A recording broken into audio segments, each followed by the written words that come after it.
চট্টগ্রামের রিয়াজউদ্দিন বাজারে আগুনে ৩ জনের মৃত্যু হয়েছে, আহত হয়েছে আরও একজন। বৃহস্পতিবার রাতে রিজওয়ান কমপ্লেক্সে আগুন লাগে।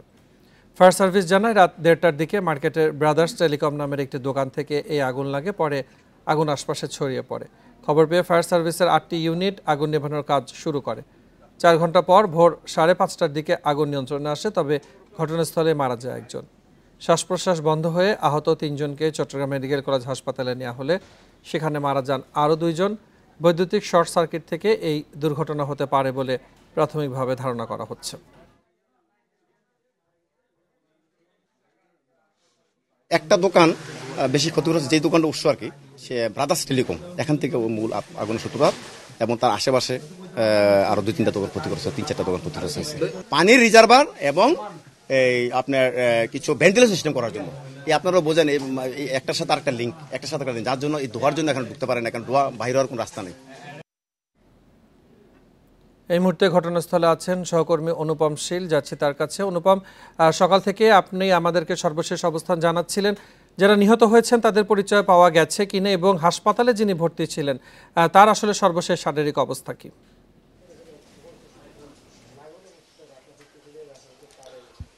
যারা নিহত হয়েছেন তাদের মধ্যে 2 জনের পরিচয় আমরা পেয়েছি। তাদের একজনের নাম শাহেদ, আরেকজনের নাম রিজওয়ান, এবং এরা 2 জনই এখানকার যে মোবাইল অ্যাক্সেসরিজের দোকান আছে সেই দোকানগুলোর কর্মচারী। তারা মূলত এই ভবনটি, যেটি 8তলা ভবন, এটি যদিও দোতলায় আগুন লেগেছে, তারা উপরের তলাগুলোতে ব্যাচেলর থাকতেন। এবং এখানে মূলত ফায়ার সার্ভিস যেটি বলছে যে তারা ধোঁয়ার কারণে দম বন্ধ হয়ে মৃত্যুবরণ করেছেন।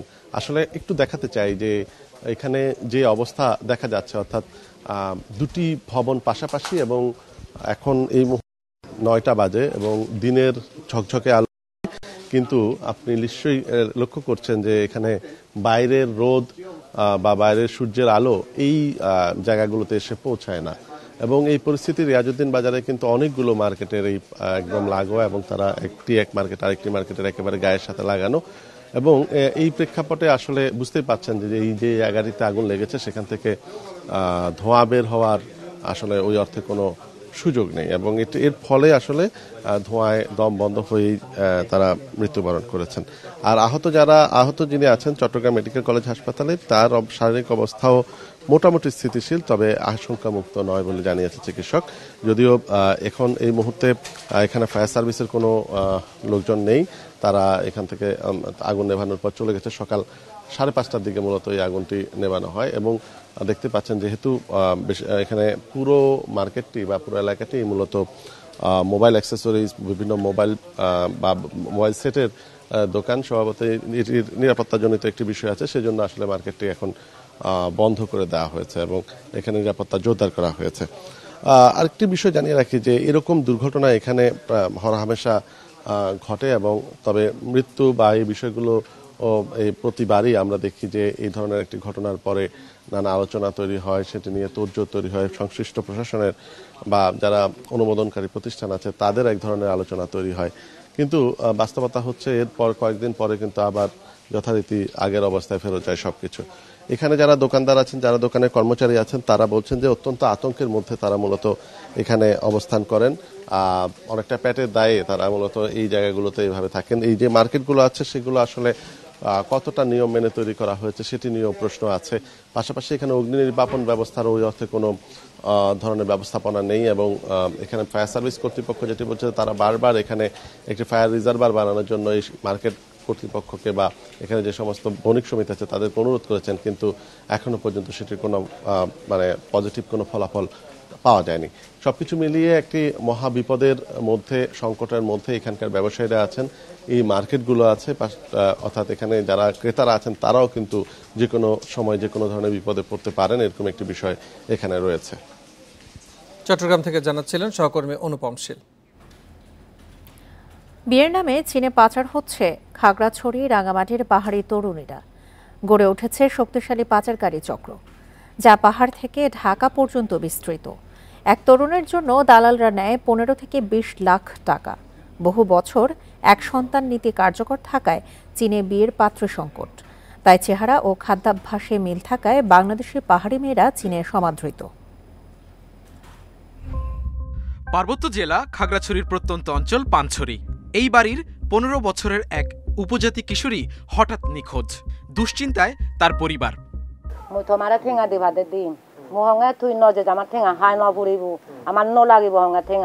নিখোঁজ কিশোরীর বোন জানান, তার ছোট বোন পাচারকারীদের খপ্পরে পড়েছে। চীনে পাচারের উদ্দেশ্যে তাকে ঢাকায় বন্দি করে রাখা হয়েছে। তো আমি যখন ওনারে বললাম যে তুমি এখন কই আছো, ও আমাকে বললো যে হচ্ছে আমি ঢাকায় আছি। তো আমি বলছি লোকেশন কোথায়, ও তো লোকেশন আমাকে বলতে পারতেছে না।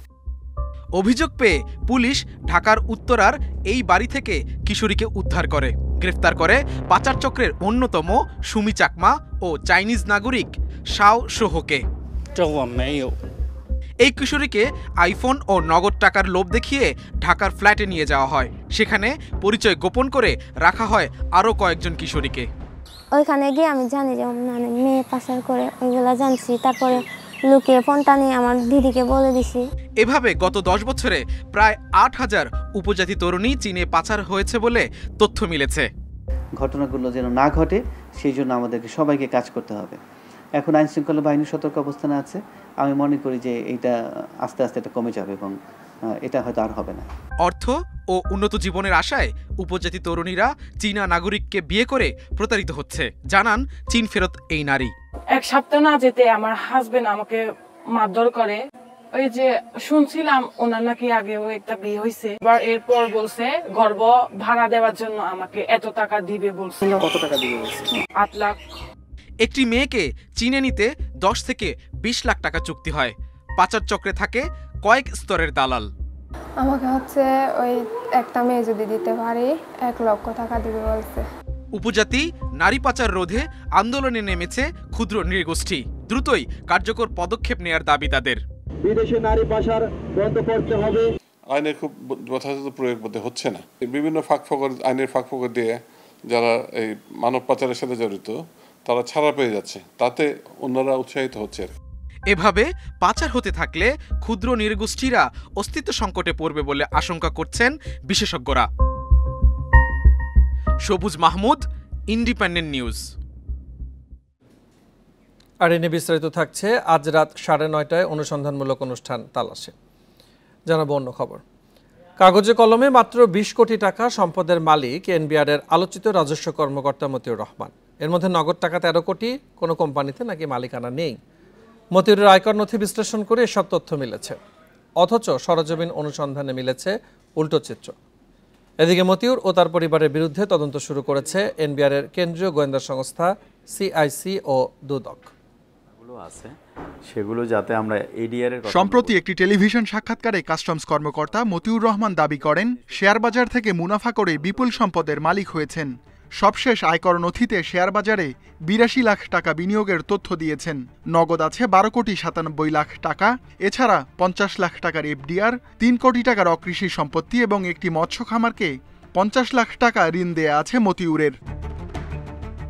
সরেজমিন অনুসন্ধানে মিলেছে ঠিক তার উল্টো চিত্র। নরসিংদী ও গাজীপুরে পাওয়া গেছে তার বড় 2টি রিসোর্ট। ঢাকাসহ বিভিন্ন স্থানে মিলেছে প্রাসাদের মতো বাড়ি। পরিবার মিলে চলেন বিলাসবহুল গাড়িতে, আছে কয়েকটি শিল্প কারখানা। কিন্তু এসবের কিছুই নেই আয়কর নথিতে। সেখানে শুধুই হাস্যকর তথ্য। বড় অনেকগুলো ঘটনার একটি, সুতরাং এইটার একটা দৃষ্টান্তমূলক যদি আমরা পরিণতি দেখি এবং তদন্তটা যদি খুবই স্বচ্ছভাবে হয়, সেইটা একটা বড় উদাহরণ তৈরি করবেন। এদিকে মতিউরের এক স্ত্রী ও কন্যা আয়করের সম্পদ দেখিয়েছেন 52 কোটি টাকা। এসবের বাইরেও অনেক সম্পদ নিয়ে আলোচনায় এই পরিবার, যা তদন্ত করছে দুর্নীতি দমন কমিশন। এজন্য এনবিআরের কাছে নথি চেয়েছে সংস্থাটি। পাশাপাশি মতিউর পরিবারের সম্পদ যাচাইয়ে গোয়েন্দা সংস্থা সিআইসিকে নির্দেশ দিয়েছেন এনবিআর চেয়ারম্যান। স্বচ্ছতা এবং জবাবদিহিতার মাধ্যমে যদি এটা প্রক্রিয়া হয় এবং এটার মধ্যে যদি দীর্ঘসূত্রিতা না থাকে, সেইটা হলো সবচেয়ে সবার কাম্য থাকবে। কারণ দ্রুত যদি এই প্রক্রিয়াগুলো শেষ না হয়, তাহলে আমাদের জন্য এইটা একটা বড় চ্যালেঞ্জ হয়ে দাঁড়ায়। আলোচনায় আসার পর গা ঢাকা দেন মতিউর। 23 জুন তাকে অভ্যন্তরীণ সম্পদ বিভাগ আইআরডিতে সংযুক্ত করে সরকার। কর্মকর্তারা জানান মতিউর কর্মস্থলে যোগ দেননি, বাহক দিয়ে চিঠি পাঠিয়েছেন। কিন্তু বিধিসম্মত না হওয়ায় কার্যকর হয়নি। টেলিফোন করেও মতিউরকে না পাওয়ায় তাকে পলাতক হিসেবে বিবেচনা করা হচ্ছে। কর্মকর্তারা জানান 60 দিনের মধ্যে কর্মস্থলে যোগ না দিলে মতিউরকে বরখাস্ত করার উদ্যোগ নেওয়া হবে। Ruhul Amin, independent news, Dhaka. সরকারি কর্মকর্তাদের দুর্নীতির বিরুদ্ধে কঠোর ব্যবস্থা চান সরকার দলীয় সংসদ সদস্যরা। বৃহস্পতিবার এ নিয়ে কথা বলেন বেশ কয়েকজন এমপি। বলেন, নানা বাধায় উন্নয়ন বজায় রাখলেও দুর্নীতিবাজদের কারণে সরকারের সমালোচনা হচ্ছে। দুর্নীতি কমাতে নীতি শিক্ষায় গুরুত্ব দেওয়ার পরামর্শ সংসদ সদস্যদের। সরকারি কর্মকর্তাদের দুর্নীতি নিয়ে বেশ কিছুদিন ধরেই দেশ জুড়ে আলোচনা। সংসদেও এ নিয়ে বারবার আলোচনা তুলছেন এমপিরা। বৃহস্পতিবার বাজেটের উপর আলোচনায় আবারও এসব দুর্নীতি নিয়ে কথা বলেন সরকার দলীয় সংসদ সদস্যরা। মাননীয় স্পিকার, এই অপ্রতিরোধ্য অগ্রযাত্রা মাননীয় প্রধানমন্ত্রী দেশরত্ন শেখ হাসিনার এই অগ্রযাত্রার পথে সবচেয়ে বড় প্রতিবন্ধকতা হলো সীমাহীন দুর্নীতি। ত্রাণ এবং দুর্যোগ মন্ত্রণালয় থেকে আমি একটা বিশেষ বরাদ্দ পেয়েছি 50 লাখ টাকার। সেই বরাদ্দের অনুকূলে আমি প্রকল্প জমা দিয়েছি, কিন্তু একই সময় ওই একই মন্ত্রণালয় থেকে আমার নির্বাচনী এলাকায় প্রায় 5 কোটি টাকার বিশেষ বরাদ্দ গিয়েছে। কে বা কারা এগুলো চেয়েছে বা কিভাবে দিয়েছে এগুলো কিছুই জানি না। তল্পিবিহীন জুড়িতে আপনি যে কিছুই ডালেন না কেন সেটা থাকে না। আমাদের এনবিআর, দুদক, অ্যান্টি কারাপশন যেগুলো আমাদেরকে নিশ্চয়তা দিবে, যেগুলো আমাদেরকে দেশকে সুরক্ষিত রাখবে, এখানে সরিষার মধ্যে যদি বুথ এসে যায় তাহলে বুথ থামাবেন কি দিয়ে? অগ্রযাত্রা ধরে রাখতে দুর্নীতি নির্মূলের বিকল্প নেই বলেও জানান এমপিরা। বেনজির সাহেব বলেন বা আজকে সেই কর্মকর্তা বলেন, ছাগলকান্দের সেই কর্মকর্তা বলেন, তারা কেন আইনকে ভয় পায়? আইনকে ভয় পায় বলেই তো আমাদের ভয় হয়। নিশ্চয়ই তারা দুর্নীতিগ্রস্ত এবং তাদের বিরুদ্ধে যে অভিযোগ, সেই অভিযোগগুলো সত্য। মাননীয় প্রধানমন্ত্রী আবার সরকার গঠন করতে পারবেন এই দুর্নীতিবাজদের যদি ব্যবস্থা গ্রহণ করা হয়। এটা এখনই সময় এদের বিরুদ্ধে ব্যবস্থা গ্রহণ করা। গণচিন তাদের সেন্ট্রাল কমিটির সদস্য, বিশ্বাস করা যারা কি পর্যায়ের মানুষ, তাকে তিয়েনআনমেন স্কোয়ারে নিয়ে গুলি করে হত্যা করেছে, মেরেছে। তারা হত্যা নয়, বিচারের আওতায়। গণচিন পিপুল চায় না। আমাদের এই ধরনের শক্ত অবস্থান নেওয়া প্রয়োজন। এই ধরনের দুর্নীতির বিরুদ্ধে সময় এসছে। দুর্নীতির বিরুদ্ধে সবাইকে সজাগ থাকারও আহ্বান জানান সংসদ সদস্যরা। রাষ্ট্র ক্ষমতায় আসার পর মাহমুদ শরীফ, ইন্ডিপেন্ডেন্ট নিউজ, ঢাকা। চাঁপাইনবাবগঞ্জে দুর্বৃত্তদের হামলায় জেলা পরিষদ সদস্য আব্দুস সালাম সহ 2 জন নিহত হয়েছেন। আহত হয়েছেন আরও 2 জন। বৃহস্পতিবার রাত 9টায় শিবগঞ্জ উপজেলার রানীহাটি কলেজের সামনে এই ঘটনা ঘটে। শিবগঞ্জ থানার ওসি সাজ্জাদ হোসেন জানান, রানীহাটি কলেজের সামনে একটি আশ্রয়ণ প্রকল্পের কাছে বসেছিলেন আব্দুস সালাম ও তার সমর্থকরা। এ সময় কয়েকজন দুর্বৃত্ত তাদের লক্ষ্য করে গুলি ও ককটেল বিস্ফোরণ ঘটায়। এতে গুলিবিদ্ধ হয়ে ঘটনাস্থলে মারা যান আব্দুস সালাম। মতিন আলী নামে অপর একজনকে গুলিবিদ্ধ অবস্থায় উদ্ধার করেন স্থানীয়রা। তাকে সদর হাসপাতালে নিয়ে গেলে চিকিৎসক মৃত ঘোষণা করেন। পুলিশের ধারণা, আধিপত্য বিস্তারকে কেন্দ্র করে এই হামলা চালানো হয়েছে। জড়িতদের ধরতে মাঠে নেমেছে আইনশৃঙ্খলা বাহিনী।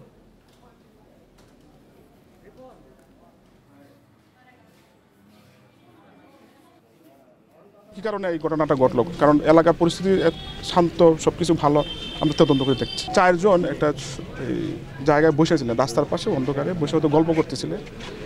ওই সময় অন্ধকারে অতর্কিতে কিছু দুর্বৃত্ত এসে হামলা করে। বিস্তারিত জানতে আমাদের সাথে যোগ দিচ্ছেন সহকর্মী ফয়সাল মাহমুদ। ফয়সাল, এই ঘটনার ইতিমধ্যে 12 ঘন্টা পার হয়ে গেছে, সেক্ষেত্রে কোনো মামলা অথবা কেউ গ্রেফতার হয়েছেন কিনা?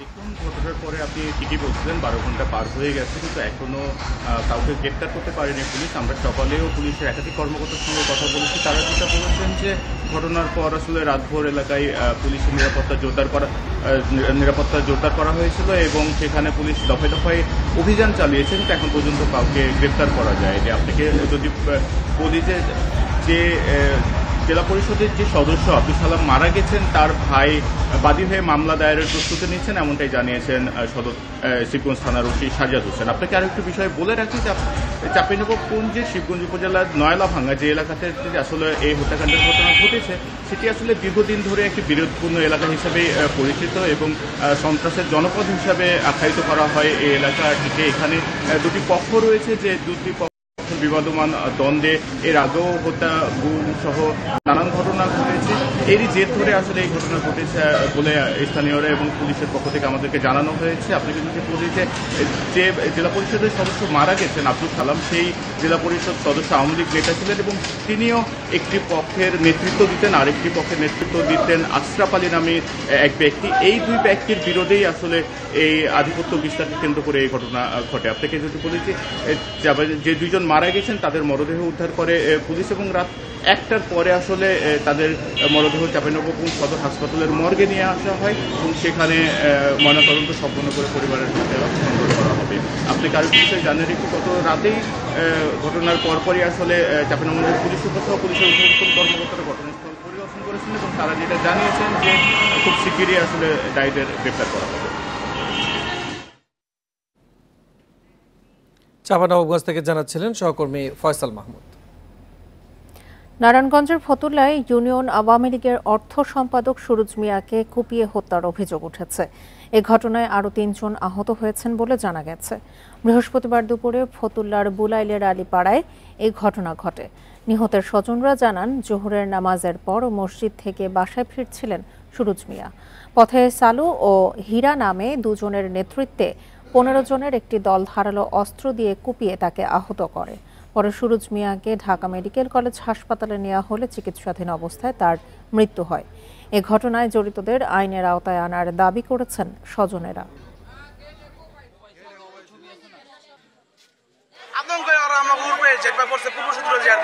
ওদের অত্যাচারে মানুষ থাকতে পারতেছে না, পুরো অতিষ্ঠ। ওদের বিচার অবিলম্বে আমরা বিচার চাই। ইট বালু এই সরবরাহ নিয়ে, আধিপত্য নিয়ে এই দুই গ্রুপের ভিতর দ্বন্দ্ব এবং এদের ভিতরে দ্বন্দ্ব নাকি দীর্ঘদিন ধরেই ছিল। এই ঘটনায় একজন মারা গেছে সুরুজ মিয়া, আর তার ছেলে 2 জন ছেলে আহত এবং আরও 2 জন আহত আছে বলে জানা যায়।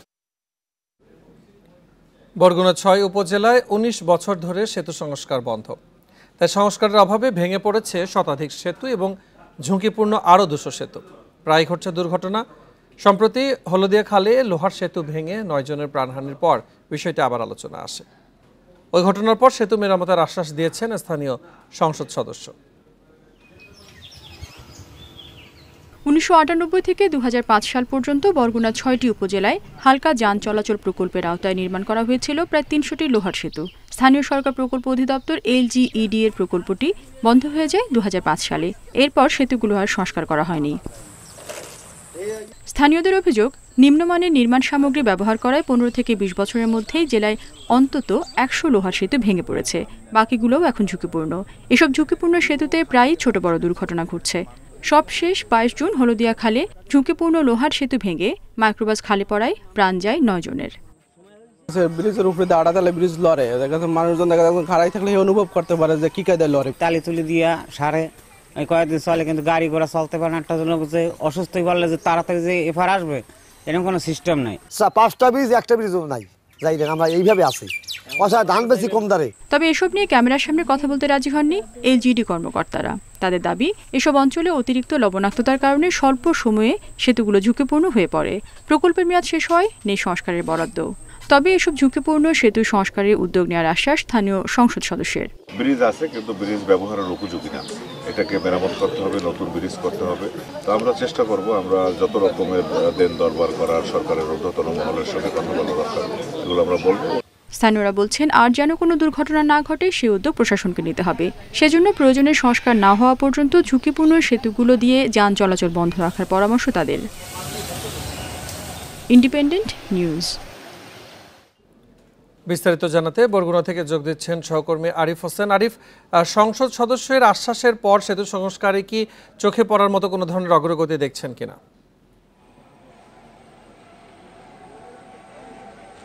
আসলে আমি আপনাকে জানিয়ে রাখি, আসলে সংসদ সদস্যর আশ্বাসের পরেও এখন পর্যন্ত আসলে কোনো কার্যক্রম এখনো হাতে নেওয়া হয়নি।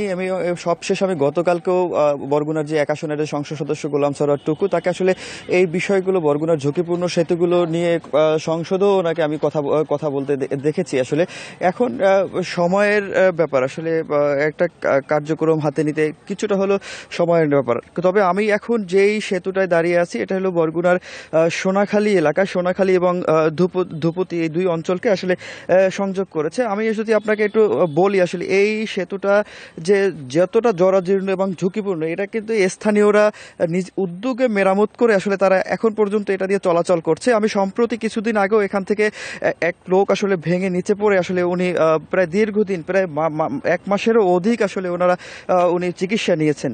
এই হলো আসলে বরগুনার সামগ্রিক অবস্থা। এবং বরগুনায় যখন একটা ব্রিজ ভেঙে 9 জন যাত্রী নিহত হওয়ার ঘটনার পর থেকে আসলে টনক নড়ছে আসলে, কিন্তু বিষয়টা হলো সমাধান আসলে কিছুই হচ্ছে না।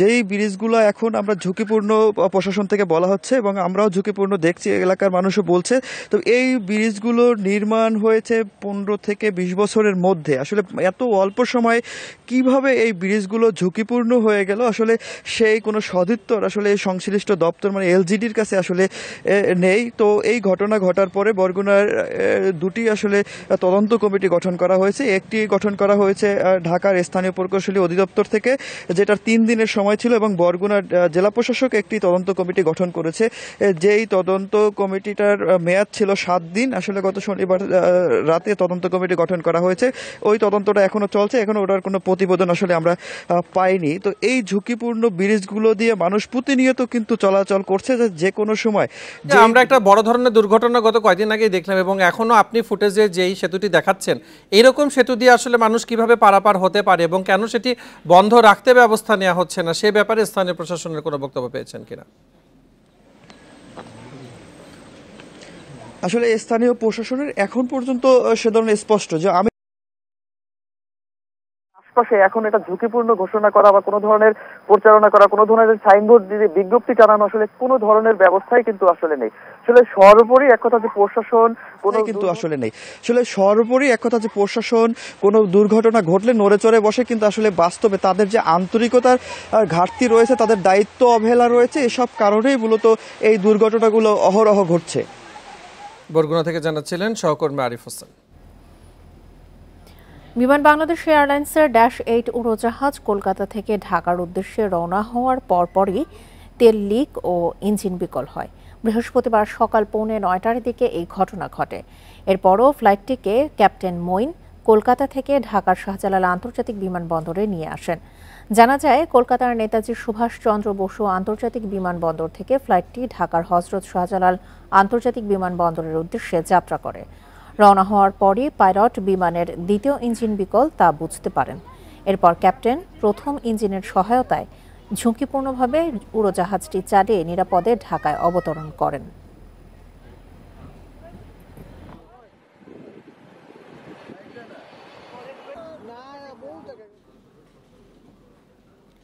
আন্তর্জাতিক মুদ্রা তহবিল IMF এর ঋণের তৃতীয় কিস্তির $115 কোটি পেয়েছে বাংলাদেশ। বৃহস্পতিবার বাংলাদেশ ব্যাংকের বৈদেশিক মুদ্রা রিজার্ভে এই অর্থ যোগ হয়। এতে রিজার্ভ বেড়ে দাঁড়িয়েছে $26.5 বিলিয়ন। বাংলাদেশ ব্যাংকের মুখপাত্র মেজবাউল হক জানান, বৃহস্পতিবার IMF এর ঋণের কিস্তির অর্থ পাওয়ায় রিজার্ভের পরিমাণও বেড়েছে। গত সোমবার বাংলাদেশের জন্য $470 কোটি ঋণ চুক্তির আওতায় তৃতীয় কিস্তি ছাড়ের অনুমোদন দেয় IMF। এর আগে গত বছরের ফেব্রুয়ারিতে IMF এর ঋণের প্রথম কিস্তির $47 কোটি 63 লাখ পেয়েছিল বাংলাদেশ, আর গত ডিসেম্বরে পাওয়া যায় দ্বিতীয় কিস্তির $68 কোটি 10 লাখ। তৃতীয় কিস্তির অর্থ ছাড়ের ফলে সব মিলিয়ে IMF এর কাছ থেকে $231 কোটি পাওয়া গেছে। ঋণের বাকি প্রায় $239 কোটি আরও 4 কিস্তিতে পাওয়া যাবে।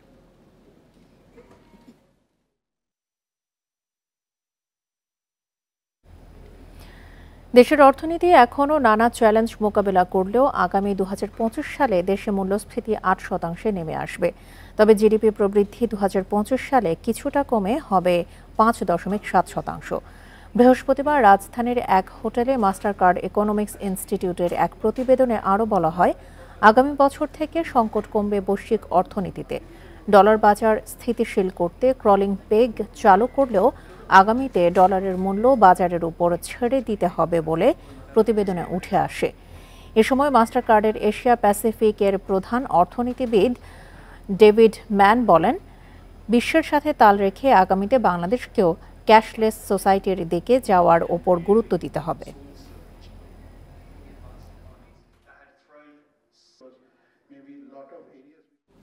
চলতি অর্থবছরের প্রথম 11 মাসে মাত্র অর্ধেক বাস্তবায়ন হয়েছে বার্ষিক উন্নয়ন কর্মসূচি ADP, যার হার 57.54%।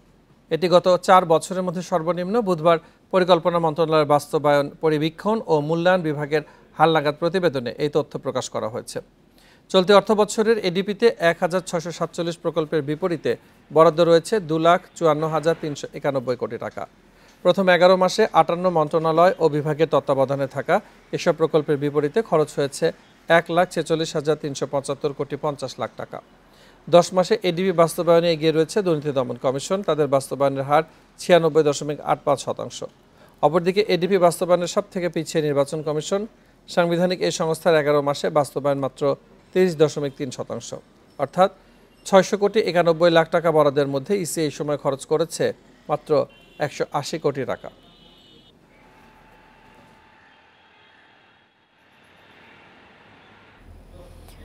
দেশের খাদ্য নিরাপত্তা নিশ্চিতে কেন্দ্রীয় ব্যাংকের 5,000 কোটি টাকার পুনঃ অর্থায়ন তহবিল থেকে ঋণ দেওয়া হবে বলে জানিয়েছে বাংলাদেশ ব্যাংক। এক প্রজ্ঞাপনে জানানো হয়েছে, মাত্র 4% সুদে ছাগল, ভেড়া ও গাড়ল পালনে বাণিজ্যিক ব্যাংকগুলো বিতরণ করবে এই ঋণ। এতে আরও বলা হয়, আগামী 31শে ডিসেম্বর পর্যন্ত এই তহবিল থেকে ঋণ নিতে পারবেন কৃষকরা। আগে এই তহবিল থেকে গরু মোটা তাজা করতেও ঋণ পাওয়া যেত। তহবিলের অধীনে ব্যাংকগুলো নিজস্ব নেটওয়ার্কের মাধ্যমে প্রান্তিক চাষিকে সর্বোচ্চ 2 লাখ টাকা পর্যন্ত ঋণ বিতরণ করতে পারবে। এছাড়া গরু, ছাগল পালন সহ প্রাণী সম্পদ খাতে সর্বোচ্চ 20 লাখ টাকা পর্যন্ত ঋণ নেওয়ার সুযোগ রয়েছে।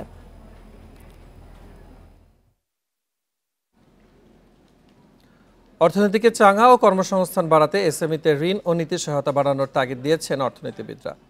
পর্যাপ্ত সময়মতো ঋণ না পাওয়া এই খাতের উদ্যোক্তাদের প্রধান সমস্যা। প্রায় 52% এসএমই উদ্যোক্তা এখনও ব্যাংক ঋণ সুবিধার বাইরে। কুটির, ক্ষুদ্র ও মাঝারি শিল্পে বর্তমানে দেশের 2 কোটির বেশি মানুষের প্রত্যক্ষ ও পরোক্ষ কর্মসংস্থান রয়েছে। শিল্প খাতের মোট কর্মসংস্থানের প্রায় 85%ই এসএমই খাতের। তবে এখনও এসএমই উদ্যোক্তাদের প্রধান সমস্যা অর্থায়ন। উৎপাদন শিল্প জরিপ অনুযায়ী দেশের অতি ক্ষুদ্র শিল্প কারখানার 48%-এর ব্যাংক ঋণ রয়েছে। বাকি 52% কারখানার মালিক নিজের টাকায় বিনিয়োগ করেছেন। অনেক ক্ষুদ্র উদ্যোক্তা এনজিও থেকে উচ্চ সুদে ঋণ নিচ্ছে। ব্যাংকাররা বলছেন, প্রয়োজনীয় কাগজপত্রের জটিলতায় ব্যাংকগুলো এসএমই খাতে ঋণ দিতে আগ্রহী হয় না। লোনগুলো দেওয়ার জন্য যথেষ্ট সচেষ্ট হতে হবে ব্যাংকগুলোকে। সবাই সব জানি আমরা, কার টাকা দরকার, ব্যাংকের লোন দেওয়া দরকার, এভরিবডি নোজ দিস, কিন্তু এটাকে মিলনটা হচ্ছে না। সেই মিলনটা হওয়ার জন্য প্রথমত ব্যাংকের মাইন্ডসেটটা চেঞ্জ করতে হবে যে আমরা এই সেক্টরে যাবই। অর্থনীতিকে চাঙ্গা ও কর্মসংস্থান বাড়াতে এসএমইতে ঋণ ও নীতি সহায়তা বাড়ানোর পরামর্শ অর্থনীতিবিদদের। এ খাতের উন্নয়নে অর্থায়ন আরও সহজ করা জরুরি বলছেন উদ্যোক্তারা। বাংলাদেশে জুট হচ্ছে, লেদার হচ্ছে, প্লাস্টিক হচ্ছে, আদার যে প্রোডাক্টগুলো আছে সেই প্রোডাক্টের যেই সুযোগটা আমরা নিতে পারছি না। এই পাড়ার যে চ্যালেঞ্জটাকে উত্তরণের জন্য সরকারের নীতি সহায়তাগুলো দরকার। এসএমইগুলোকেও যেগুলো একটু বেটার পারফরমেন্স করতে পারে তাদেরকে যদি একটা সিস্টেমের মধ্যে নিয়ে আসতে পারি, তাদেরকে যদি আমরা পলিসি সাপোর্ট দিতে পারি এবং তাদেরকে এক্সপোর্টের জন্য আমরা যদি রেডি করতে পারি, তাহলে সেখান থেকেও কিন্তু আমাদের এক্সপোর্ট আর্নিংস আসা সম্ভব। দেশের জিডিপিতে এসএমই খাতের অবদান 27%, কিন্তু পরিসংখ্যানে দেখা যায় দেশে মোট যত ঋণ দেয়া হয়েছে তার মাত্র 10% পেয়েছে এ খাত। ইফাতারা, ইন্ডিপেন্ডেন্ট নিউজ।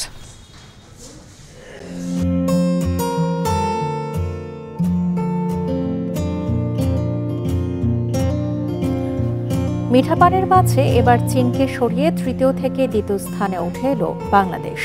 কারণ হিসেবে মৎস্য গবেষণা ইনস্টিটিউট বলছে, নতুন নতুন গবেষণা ও জলাশয় সংস্কারে উৎপাদন বেড়েছে।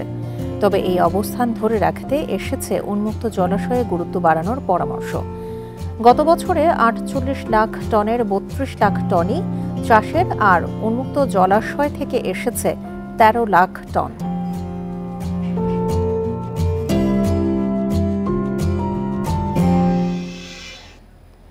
এ নিয়ে বিস্তারিত থাকছে সংবাদের শেষ অংশে। যাচ্ছে পরের খবরে। আবারও অস্থির হয়ে উঠেছে আলুর বাজার। সপ্তাহের ব্যবধানে প্রতি কেজিতে 5 থেকে 10 টাকা পর্যন্ত বেড়েছে দাম। হিমাগারে যে আলু বিক্রি হচ্ছে 40 থেকে 45 টাকা কেজি, খুচরা বাজারে তার দাম 60 থেকে 65 টাকা। হিমাগারে আলু মজুদ রেখে ইচ্ছে মতো বাজার নিয়ন্ত্রণ করছেন মধ্যস্বত্বভোগীরা। কঠোরভাবে বাজার নিয়ন্ত্রণ না থাকাকে দায়ী করছেন ক্রেতারা। আলু উৎপাদনের শীর্ষ জেলা মুন্সিগঞ্জে মৌসুমের শুরু থেকে দাম ছিল বেশি।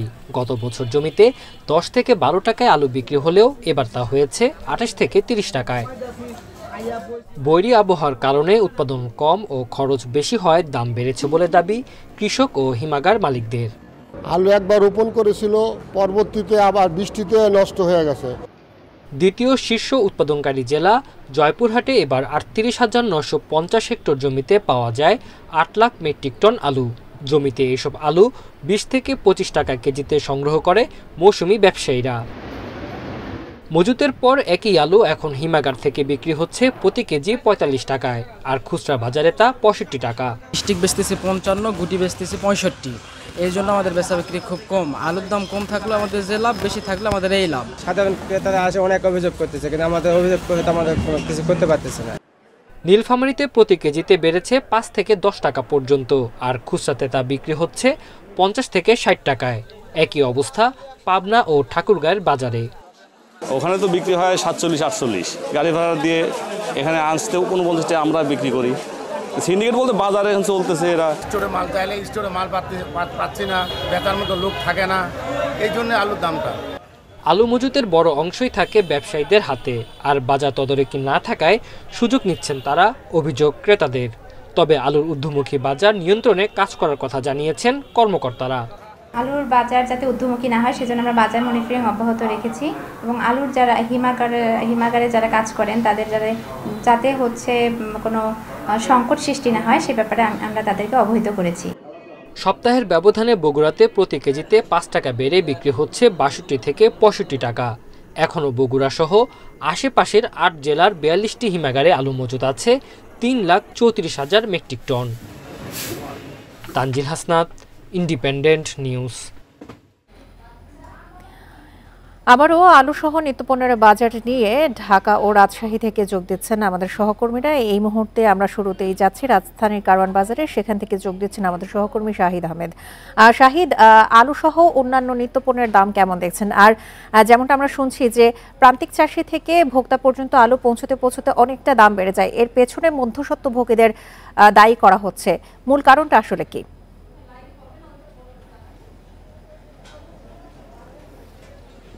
দেখুন, ঠিক এই মুহূর্তে আমি আছি রাজধানী কারওয়ান বাজারে। আপনার সাথে কথা বলার আগে আমি শুরুতে এই মুহূর্তে বাজারের চিত্র যদি দেখাই, যেহেতু ঈদের পরে গত শুক্রবার তুলনায় আজকে একটু ভিড় বা ক্রেতার উপস্থিতি বাড়লেও এখনও সে আগের মতো জমজমাট হয় নাই। তবে বাজার করতে যারা আসছেন তারা কিন্তু স্বস্তিতে নেই। আপনি কিছুক্ষণ আগে প্রতিবেদনে যেমন দেখছিলেন যে আসলে বাজারে কিন্তু মানুষের ভোক্তাদের চিন্তার অন্যতম কারণ হচ্ছে আলুর দাম বৃদ্ধি। আমি যদি বলি, কারওয়ান বাজারে পাইকারিতে আলু বিক্রি হচ্ছে 56 থেকে 58 টাকা কেজি দরে, অর্থাৎ এখানে কিন্তু যে পাইকারি বাজারে পাল্লা হিসেবে বিক্রি হয়, এক পাল্লা হিসেবে অর্থাৎ 5 কেজিতে এক পাল্লা, এবং খুচরা বাজারে কিন্তু 60 থেকে 65 টাকা, এবং পাড়া মহল্লার দোকানে ধরলে সেটা কিন্তু 70 টাকা কেজি দরে বিক্রি হচ্ছে।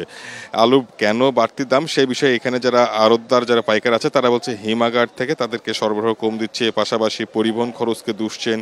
ঈদের সময় গাড়ি অপ্রতুলতার কারণে ভাড়াটা বেশি বেড়ে গেছে, সেই জন্য তারা এই কথাটা বলছেন। এবং আমরা যদি আরও একটু লক্ষ্য করি সরকারিভাবে, সেক্ষেত্রে প্রতি বছরই বলা হয় আলুর উৎপাদন ভালো, কিন্তু বাজারে তার প্রতিফলন নাই। এবং হিমাগার মালিক সমিতি বলছে যে আসলে কাঙ্ক্ষিত আকারের যে আলুর চাহিদা আছে তার থেকে 5 থেকে 7 লক্ষ টন কম আছে, এবং এই সুযোগটাই কিন্তু দাম বৃদ্ধির কারণ তারা বলছেন। এর পাশাপাশি অন্যান্য যদি পণ্য, সেক্ষেত্রে ডিমের দাম সস্তা হিসেবে পরিচিত হলেও এখন আর সস্তা নাই, 160 টাকা ডজন কারণ বাজারে বিক্রি হচ্ছে। পাড়া মহল্লা সেটা 165 টাকা থেকে 170 টাকা পর্যন্ত কিন্তু চলে যাচ্ছে। এর পাশাপাশি সবজির দামও কিছু সবজির দামও বাড়তি। এখানে যারা বিক্রেতা তারা বলছে যে কোরবানির পরে মানুষের রুচির পরিবর্তনে মাংস থেকে সরে এসে সবজির স্বাদ নিচ্ছে, এবং সেই সুযোগটা কিন্তু এখানে তারা নিচ্ছে।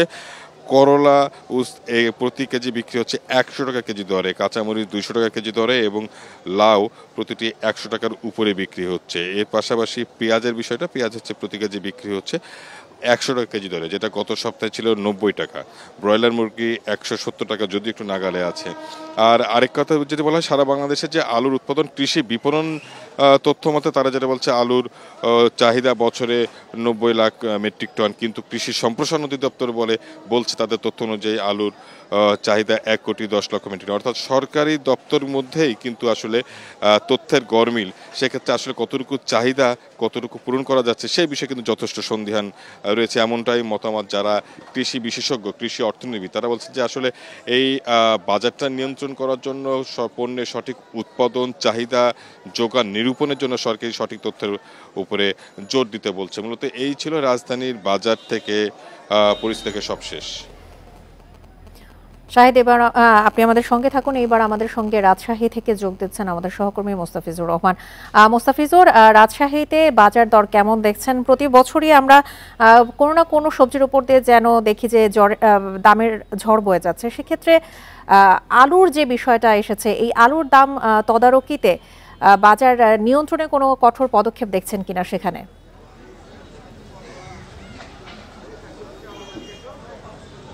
দেখুন, বাজার তদারকি যে দায়িত্বে থাকে, অর্থাৎ বাজার তদারকি একটি জিনিস, আর একটি হলো বাজার নিয়ন্ত্রণ। বাজার তদারকি যেটি করবে সেটি হচ্ছে ভোক্তা সংরক্ষণ অধিদপ্তর, আর কৃষকের ন্যায্য মূল্য যেটি নির্ধারণ করবে সেটি কৃষি বিপণন অধিদপ্তর। কিন্তু সরকারি এই দুইটি সংস্থা, বিশেষ করে যদি বলা হয়ে থাকে কৃষি বিপণন অধিদপ্তর, যেই সংস্থাটির মূল কাজ হচ্ছে কৃষকের উৎপাদিত পণ্যের ন্যায্য মূল্য নিশ্চিত করা, কিন্তু এক্ষেত্রে আমরা কখনোই দেখি না এই সংস্থাটিকে সেইভাবে মাঠে নামতে বা কাজ করতে বা কৃষক পর্যায়ে যেতে, বা কৃষকরা অনেকে জানেই না যে সরকারি একটি সংস্থা রয়েছে, যে কৃষি বিপণন অধিদপ্তর নামে একটি সংস্থা রয়েছে। ঠিক এবার আলুর প্রসঙ্গে আসি।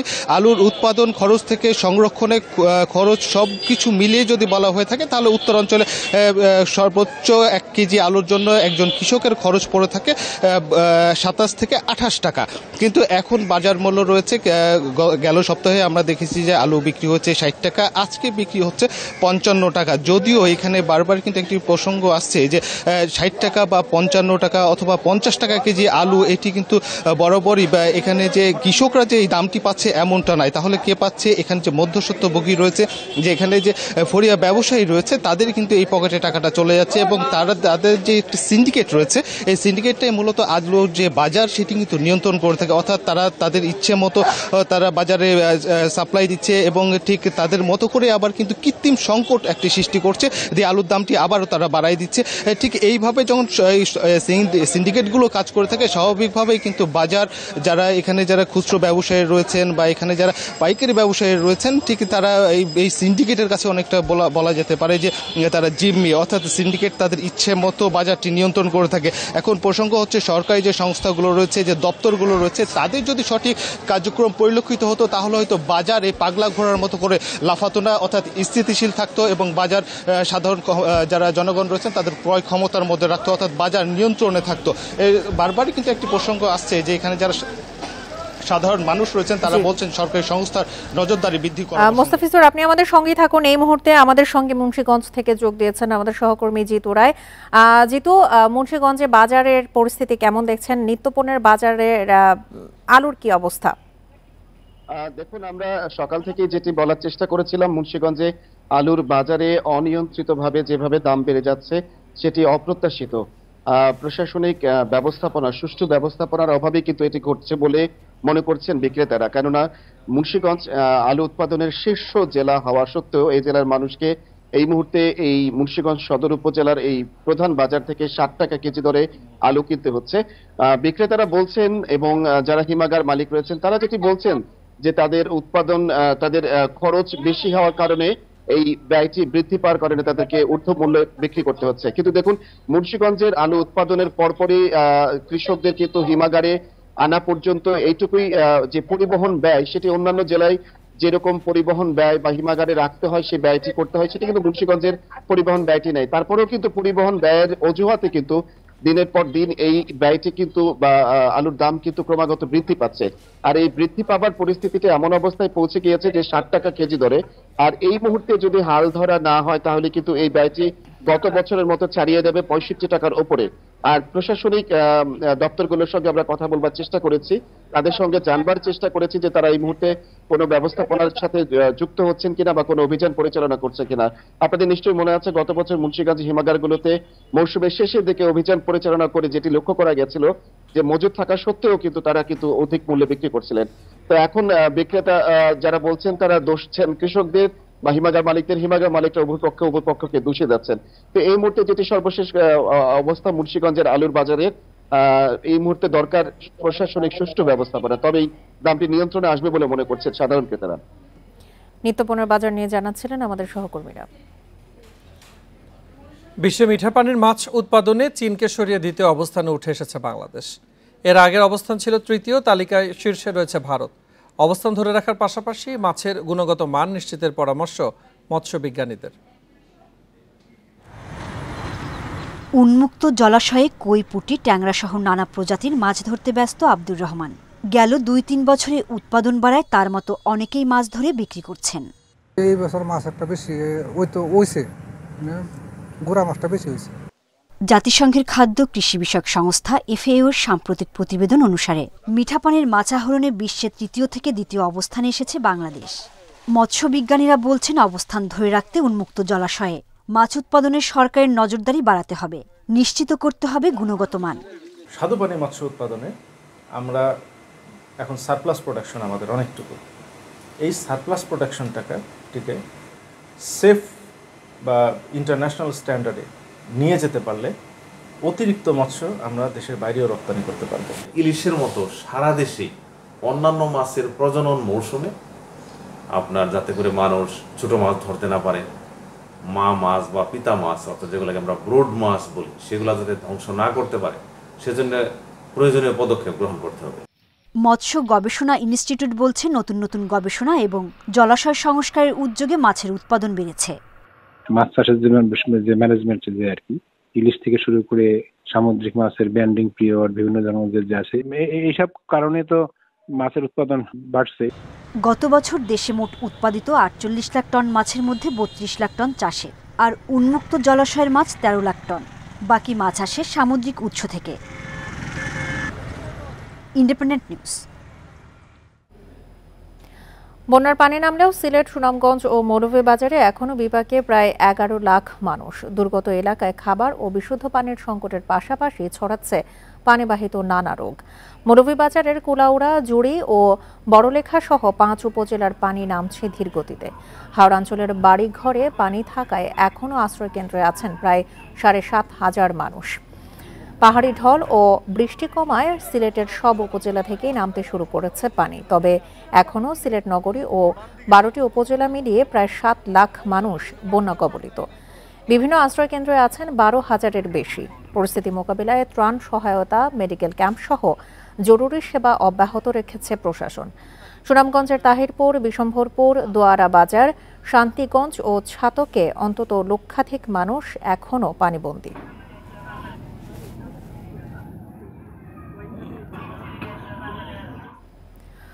বন্যা পরিস্থিতির খবর নিয়ে আরো জানাতে সিলেট থেকে যোগ দিচ্ছেন আমাদের সহকর্মী রানা মজুমদার। রানা, সিলেট নগরীর সবশেষ বন্যা পরিস্থিতির কি অবস্থা, আর পানি কমলেও দুর্গতরা বাড়ি ফিরতে পারছে না কেন?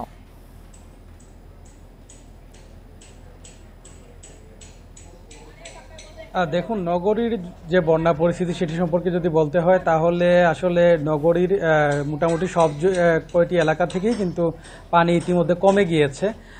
তবে আমরা প্রশাসনের কাছ থেকে যে তথ্যটি পেয়েছি সেটি হলো এখনও বেশ কিছু সংখ্যক মানুষ তারা কিন্তু আশ্রয় কেন্দ্রে রয়েছেন, এবং যারা আশ্রয় কেন্দ্রে রয়েছেন তাদের সঙ্গে আমরা কথা বলেছিলাম। তারা বলছেন যে তাদের ঘরবাড়িতে যখন পানি উঠে তখন কিন্তু তাদের যে মূল্যবান জিনিসপত্র, আসবাবপত্র রয়েছে সেগুলো কিন্তু একদম তলিয়ে যায় এবং অনেক মূল্যবান জিনিসপত্র কিন্তু নষ্ট হয়ে যায়, এবং সেই কারণে তাদের ঘরবাড়িতে উঠতে একটু সময় লাগছে। এবং আমরা বিভিন্ন জায়গায় গিয়ে দেখতে পেয়েছি যে তারা কিন্তু তাদের যে জিনিসপত্রগুলো ভিজে গিয়েছিল সেগুলো তারা কিন্তু কাপড় চোপড় বিশেষ করে সেগুলো কিন্তু তারা শুকানোর চেষ্টা করছেন। পাশাপাশি যে আসবাবপত্রগুলো ভিজে গিয়েছিল সেগুলো তারা কিন্তু শুকানোর চেষ্টা করছেন, অনেক ক্ষেত্রে মেরামতেরও চেষ্টা করছেন। পাশাপাশি যদি উপজেলাগুলোর কথা বলি তাহলে সিলেটের যে 13টি উপজেলাগুলো রয়েছে সেই সবগুলো উপজেলা থেকেই মোটামুটি কিন্তু পানি নামতে শুরু করেছে। তবে পানি নামার হারটা কিন্তু একেবারেই কম, এবং যার এই কারণ হিসাবে আসলে যারা বিশেষজ্ঞ রয়েছেন তারা বলছেন সিলেটের যে নদী হাওর কিংবা জলাশয় যেগুলো রয়েছে সেগুলো অনেক ক্ষেত্রেই ভরাট হয়ে গিয়েছে এবং এই ভরাট হওয়ার কারণেই কিন্তু আসলে আস্তে আস্তে পানি নামছে বলে তারা দাবি করছেন। পাশাপাশি যারা পানিবন্দী মানুষ এখনও রয়েছেন বিভিন্ন উপজেলাগুলোতে সেই সব এলাকায় কিন্তু প্রশাসনের পক্ষ থেকে ত্রাণ সহায়তা প্রদান করা হচ্ছে। তো সবকিছু মিলিয়ে এই ছিল সিলেটের বন্যা পরিস্থিতি নিয়ে আমার কাছে সবশেষ। সিলেট থেকে বন্যা পরিস্থিতির সবশেষ তথ্য জানাচ্ছিলেন রানা মজুমদার। আর এ ছিল এখনকার মতো বিরতিহীন ইন্ডিপেন্ডেন্ট সংবাদের। এছাড়া ইন্ডিপেন্ডেন্ট টেলিভিশনের সব খবর আর বিস্তারিত জানতে চোখ রাখুন ফেসবুক, ইউটিউব, ধন্যবাদ এতক্ষণ সাথে থাকার জন্য।